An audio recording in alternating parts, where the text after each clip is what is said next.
story is entitled Teaching Russian Orphans.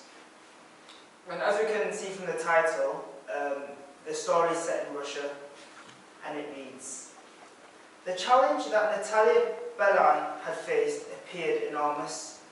The 59-year-old grandmother wasn't sure how to make God real to the two young brothers that she had brought home from a Russian orphanage. The boys, who were 10 and 9 years old, had suffered unspeakable abuse from their alcoholic father and later in the orphanage, and their mother was dead. Natalia and her husband Yakov, who was a retired Seventh-day Adventist pastor, took the foster children into their home in a small town of 4,600 people south of Moscow, after reading church co-founder Ellen White's appeal for every Adventist family to take care of orphans. And the parents prayed earnestly for God to manifest himself in the boys' lives. Then calamity struck. The boys, Danil and Nikita, owned a pair of bicycles, which was a kind gift from their neighbours, and they loved to ride them. But the boys disliked taking the bicycles from the elevator to the 7th floor of their apartment building, and so they ignored their father's warning to leave them on the 1st floor. And one day the bicycles were gone, and the boys cried. Let us pray, and God will help, Mother said.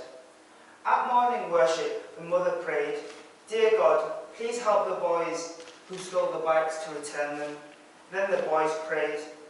Now the town only had one school, and the mother was sure that one of the schoolboys had taken the bicycles, and with permission from the principal, she hung signs around the school reading, Children from this school stole 2 bikes belonging to foster children.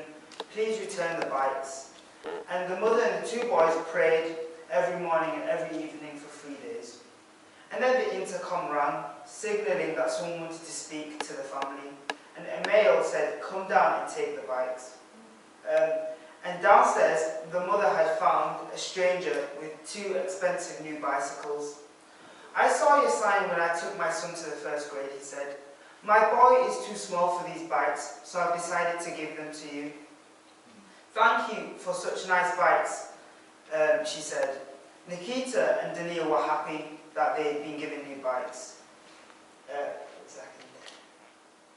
So the thieves never returned the stolen bicycles, but the family had thanked God for answering their prayers and giving them even better new bicycles.